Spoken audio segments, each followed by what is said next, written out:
Saya pertama kerja ya, ASN, nggak bisa business as usual. Cara kerjanya jangan seperti ini terus. Sebagai apa? Wakil presiden yang real, yang real. Ya wakil presiden nggak ada gunanya juga kan. Kalau setelah presiden terpilih diabaikan aja tuh ban serep itu. Maka dia bisa. Benar, itu benar. Makanya harus segera kita rubah cara kerja kita. Nggak bisa itu yang namanya. Di dalam politik praktis itu, seseorang itu disebut wakil untuk diparkir. Nggak punya pertanian, nggak punya pertambangan, nggak punya perikanan, nggak punya apa-apa. Jadi dia ban serep. Nah kalau dia dinasti, dia kesel aja kok nggak ada gunanya tapi nempel di mobil. Stay aja di Solo, banyak sekali kegiatan, Jumat satu minggu isinya kegiatan semua. Karena apa? Solo ini tricky. Kalau setelah presiden terpilih diabaikan aja tuh ban serep itu. Maka dia bisa. Ini perlu cara-cara berpikir seperti CEO. Karena kotanya nggak punya apa-apa, kita harus create sesuatu.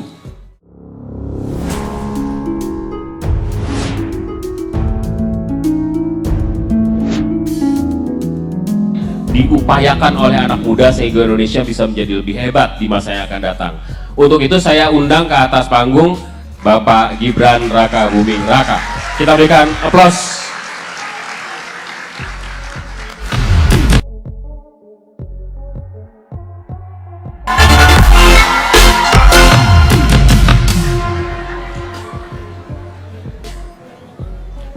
Mic-nya bisa, Mas? Oh iya. Udah, nyala. Oke, Mas Gibran ini kita ketemu mungkin ada 5 tahun yang lalu barangkali Mas ya? Iya, Mas Alfi itu masih di CNN. CNN. Saya mau wawancara beliau di CNN. Mas waktu awal-awal cerita, waktu itu Mas Gibran usia 32 ya, mau mulai. Waktu usia 32 itu, saya nggak membayangkan apa yang Mas hadapi gitu. Bagaimana kemudian Mas mempersiapkan diri untuk menjadi orang yang memimpin cukup banyak ASN waktu itu, perangkat pemerintah, dan memimpin satu kota. Persiapannya ada nggak sih Mas? Ada rasa saya bisa apa enggak? Karena itu hal-hal yang biasa terjadi di anak muda ketika mau melaksanakan sebuah kerja. Nggak harus kerja besar, kerja apa saja gitu. Ya kalau saya sih santai aja sih. Filosofinya apa Mas? Filosofinya Mas? Nggak punya filosofi. Ya memang awal saya menjabat tuh banyak banget challenge-nya ya. Awal menjabat langsung COVID. Kita kan nggak menyangka ya ada COVID itu. Kita boleh nampilin data BPS nggak? Oke. Boleh nggak? Boleh, boleh. Ada datanya sudah disiapkan?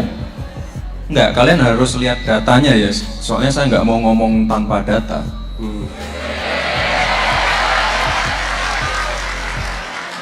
Ini dia. Tolong diperkecil, bisa nggak? Kurang gede, kurang gede. Nggak, dari samping sini kelihatan nggak? Oh nggak ini. Dibacakan saja Mas. Saya bacain ya. Awal saya menjabat itu pertumbuhan ekonominya minus 0,174. Lalu jadi 4%, sekarang jadi 6,25%. Itu di atasnya Semarang, ibu kota Jawa Tengah, di atasnya rata-rata Jateng, di atasnya rata-rata nasional. Dan juga pertumbuhan ekonominya di atas bahkan sebelum Solo kena COVID. Artinya ini Solo sedang tinggi-tingginya. Perputaran uang dan dinamikanya lagi tinggi-tingginya. Kalian ya, dari Jumat sampai Senin hari ini isinya konser semua loh Solo. Ntar malam gratis. Gratis Mas, gratis. 100.000 lah Mas.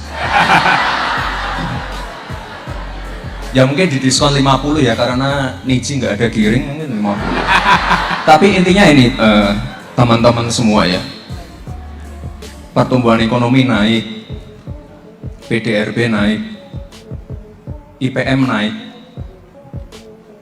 pengangguran terbuka turun, angka kemiskinan turun. Intinya apa? Apa yang sudah kita lakukan bersama di tahun 2022 kemarin itu sudah benar. Kita banyakin event, kita genjot pembangunan fisik. Pembangunan fisik pun kita pilih dan pilah yang ini, yang benar-benar punya tandangan yang bisa dirasakan langsung ke masyarakat. Kita boleh tampilin lagi nggak? Saya nyiapin materi banyak banget ini. Next. Nah ini sudah ada yang pernah ke Pracima belum? Ke tempatnya Kanjeng Gusti? Belum.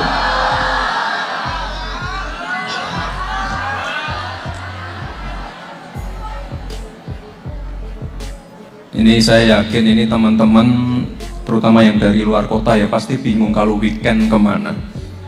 Bingung kan? Sekarang jangan bingung lagi. Stay aja di Solo, banyak sekali kegiatan. Jumat 1 minggu isinya kegiatan semua. Karena apa? Solo ini tricky, nggak punya pertanian, nggak punya pertambangan, nggak punya perikanan, nggak punya apa-apa. Benar, itu benar. Makanya harus segera kita rubah cara kerja kita. Nggak bisa itu yang namanya, saya pertama kerja ya, ASN, nggak bisa business as usual. Cara kerjanya jangan seperti ini terus. Ini perlu cara-cara berpikir seperti CEO. Karena kotanya nggak punya apa-apa, kita harus create sesuatu. Dan tempat-tempat yang sebelumnya jelek kita percantik, yang mangkrak kita lanjutkan, yang jelek kita percantik. Yang paling dekat dari sini ini kebun binatang itu, kebun binatangnya kan jelek banget. Terus kita kerjasamakan dengan Taman Safari. Sekarang jadi Solo Safari, itu omsetnya sekarang tinggi banget itu. Jadi itu tadi loh yang saya bilang, kerja-kerja itu tidak bisa seperti ASN yang sudah berjalan sekarang, harus kayak CEO, harus seperti swasta. Kita kerjasama. Kalau BUMD-nya nggak sanggup ya udah kita kerjasamakan. Tuh Taman Safari. Lalu yang sekarang lagi ramai banget Mangkunegaran. Kemarin siapa yang nonton ini? Kemarin apa ya? Diskoria ya. Rans. Larasati, mantap dan kebanyakan gratis di sana kan. Jadi atau yang kemarin di UMS nonton di Purple itu juga ramai banget, ada Bang Haji Romai Rama, ada God Bless. Nah itu. Ini nendang banget untuk pertumbuhan ekonomi, nendang banget untuk okupansi hotel, pemasukan ke daerah juga tinggi. Intinya Solo harus seperti ini terus. Jangan sampai Sabtu Minggu tidak ada event. Jangan sampai ada destinasi yang mangkrak. Makanya kemarin saya ngotot banget, Keraton Kasunanan harus damai. Kalau nggak damai, nggak ada yang nomor 17 itu.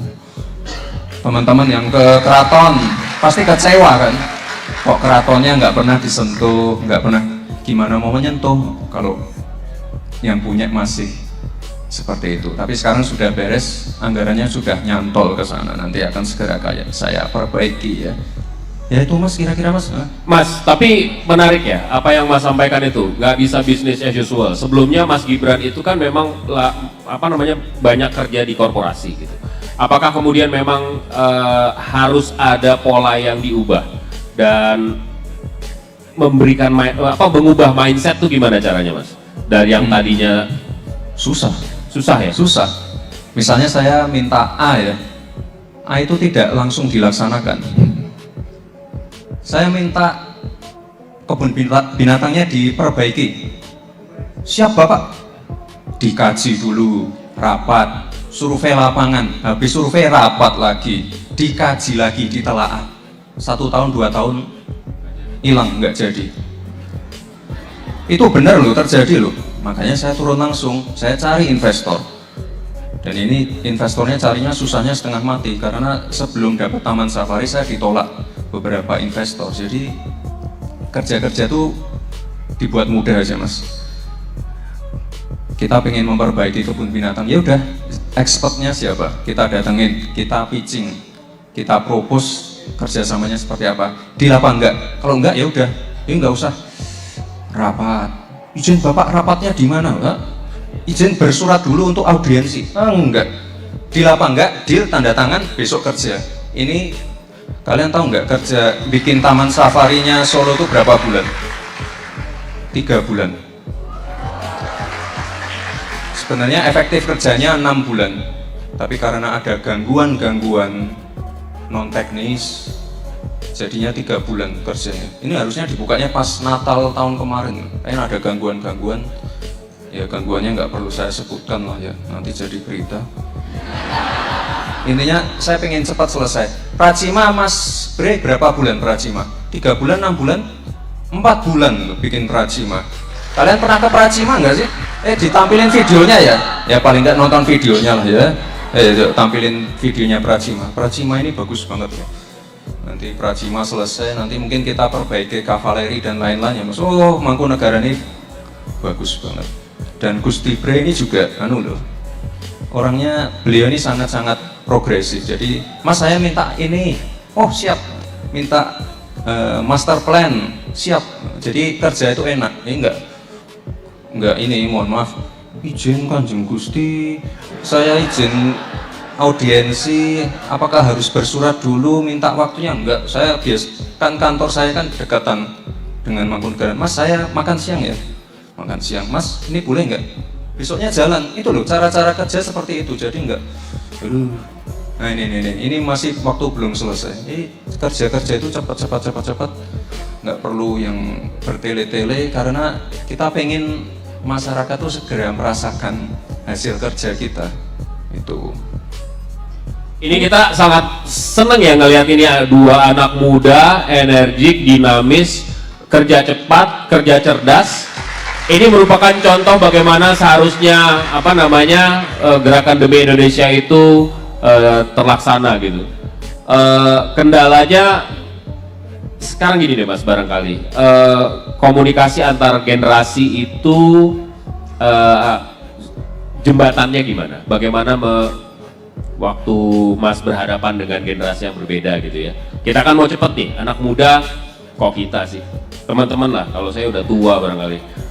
Anak muda tuh kan maunya cepet, dinamis gitu, kemudian menggunakan berbagai device, teknologi. Sementara orang tua itu kan A ke B ke C ke D gitu. Komunikasinya gimana Mas? Ya kalau sudah mendapatkan amanah menjadi pemimpin ya harus bisa mendrive semua yang ada di bawahnya Mas, entah itu boomer, milenial, Gen Z. Kalau saya sih, kalau menegaskan ke tim ya, saya pasti pengennya ini, pokoknya ini, nggak ada kompromi. Oh kalau A, kalau B, kalau C gimana Mas? Enggak.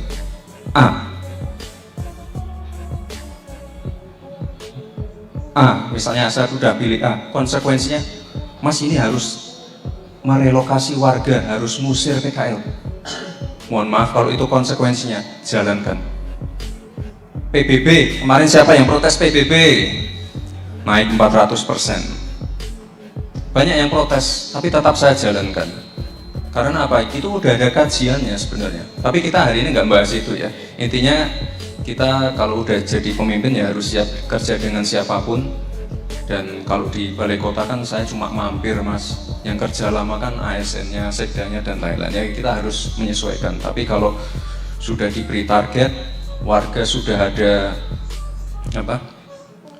kepercayaan dari warga, apalagi kalau ada keluhan-keluhan dari warga, misalnya jalan berlubang ini itu harus diselesaikan dengan cepat. Jadi nggak bisa yang namanya, wah kita ini anggarannya dulu Pak, ini dulu survei lapangan dulu Pak. Oh kelamaan itu.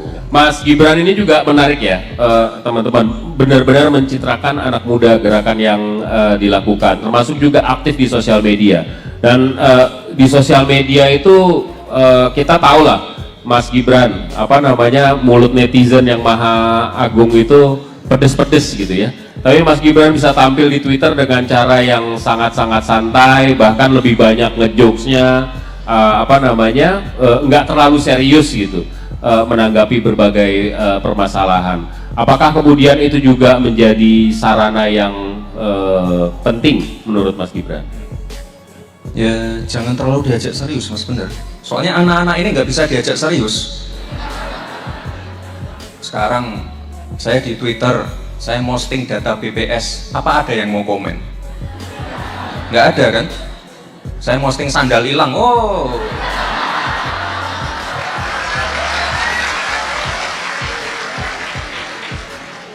Atau di Sengat Tawon, oh rame. Tapi data BPS, data Sebagai apa wakil presiden yang real, yang real? Ya wakil presiden nggak ada gunanya juga kan. Terus setelah presiden terpilih diabaikan aja tuh ban serep itu.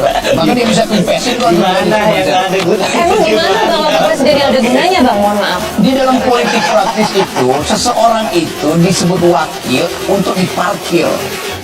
Jadi dia ban serep. Nah kalau dia dinasti, dia kesel aja kok nggak ada gunanya tapi nempel di mobil. Karena waktu terbatas, kita akan sedikit langsung masuk ke acara dialog ngobrol bareng Mas Gibran. Tapi sebelum itu, supaya nggak tegang-tegang banget, ya Bapak Ibu, adik-adik sekalian, saya mau kasih pantun dulu, tolong dibalas. Cakep. Oke. Jarum hilang di tengah jerami, kain kebaya di dalam peti. Selamat datang di kampus biru kami. Semoga Mas Gibran senang di hati. Assalamualaikum warahmatullahi wabarakatuh. Tabipun, sebelumnya izin memperkenalkan diri, nama saya Muhammad Ilham Janaria dan alhamdulillah saya diamanahkan sebagai Presiden Badan Eksekutif Mahasiswa periode 2023-2024. Jadi untuk harapan dan cita-cita saya sendiri ketika saya kuliah di Jaya, yaitu saya bisa mengembangkan minat dan bakat saya di luar kelas, misalnya di bidang kewirausahaan, ya dimana saya ingin buat usaha yang usaha saya itu bisa nantinya menjadi ladang pekerjaan buat teman-teman saya nantinya yang tidak ada pekerjaan itu. Terima kasih Mas. Assalamualaikum warahmatullahi wabarakatuh. Waalaikumsalam warahmatullahi wabarakatuh. Tabibun. Ya Bun. Perkenalkan, nama saya Rian Fadil Akbar. Saya mahasiswa dari program studi manajemen. Harapan saya dengan kehadiran Mas Gibran mudah-mudahan dapat menginspirasi saya dan rekan-rekan sekalian untuk dapat mempersiapkan diri dan terlibat aktif untuk kemajuan bangsa dan tanah air. Dan keinginan saya ada suatu program yang diberikan ataupun jaminan yang diberikan kepada mahasiswa berprestasi. Dan mohon izin ini Mas Gibran, saya merupakan salah satu tokoh muda inspiratif peduli pendidikan dari Provinsi Lampung. Dan harapan saya ada jaminan yang diberikan untuk mahasiswa yang berprestasi untuk melanjutkan studinya di S2 ataupun S3 dengan gratis, sehingga mereka terasa termotivasi untuk ikut terlibat aktif untuk kemajuan bangsa dan tanah air ini. Terima kasih.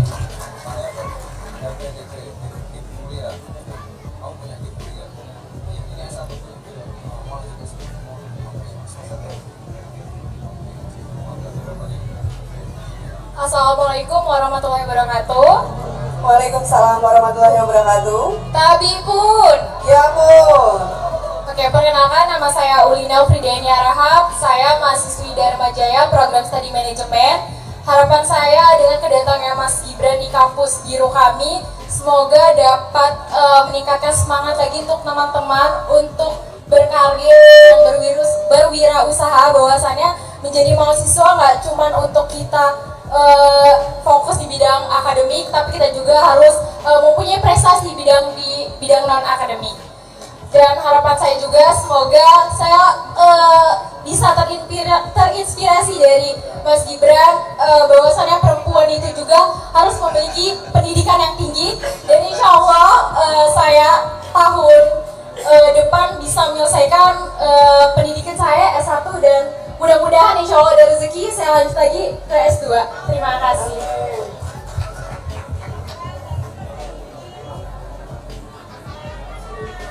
Oke. Assalamualaikum warahmatullahi wabarakatuh. Perkenalkan, nama saya Nur Ahmadi Stria. Di sini saya mahasiswa Dharma Jaya jurusan manajemen semester 5. Kebetulan Mas Gibran di sini saya anggota HIPMI PT Dharma Jaya. Harapannya di sini dengan kehadirannya Mas Gibran bisa memotivasi dan memberi semangat kepada teman-teman yang ingin berusaha. Terima kasih. Baik, assalamualaikum warahmatullahi wabarakatuh. Tabibun, perkenalkan nama saya Anggun Norensa. Saya merupakan salah satu mentor minat bakat, di mana minat bakat adalah program yang dirancang oleh kemahasiswaan. Di sini saya sebagai mentor ingin mengajak teman-teman semua untuk menggali minat dan bakatnya, terutama di bidang entrepreneur. Semoga kita bisa menjadi seperti Mas Gibran. Selamat siang semuanya. Saya Revan Fianto. Saya dari Prodi Bisnis Digital. Di sini ngomong suaranya bisnis digital mana? Di sini saya dari kelas Technopreneur, dari kelas Ibu Lila ya Bu. Siap. Di sini harapan saya semoga pembisnis atau UMKM yang muda yang baru lebih dibantu lagi ya Mas Gibran. Di sini saya juga punya bisnis baru. Bisnisnya saya berjalan dengan tim, namanya Kita Digitalin. Nah, di sini kita bergerak di bidang digital marketing agency. Oke, gitu aja Mas. Kasih ya Mas ya. Ini saya lihat teman-teman di sini punya jiwa kewirausahaan yang tinggi ya. Udah pada gabung HIPMI? HIPMI kebetulan ada di sini, Mas Gibran. Salah satunya gitu tadi pengurusnya. Ya. Dan kebetulan di Dharma Jaya kita punya program kewirausahaan, entrepreneurship, dan kampus menyediakan dana 100 juta untuk akses modal usaha, dan kita pilih 1 tahunnya 10 orang terpilih. Oke, itu tadi yang terpilih ya? Ya, yang di depan Mas. Dan beberapa orang yang berprestasi tingkat nasional.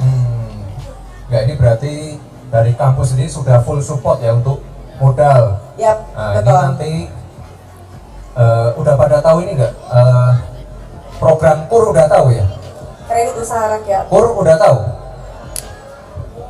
Nanti suruh jelasin dosennya ya. Kalian bisa dapat modal-modal itu dari mana aja?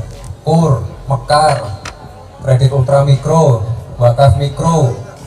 Kemarin kan saya tambahin satu lagi, kredit startup milenial. Tadi kan ada startup digital itu. Nah, itu nanti bisa diakses juga.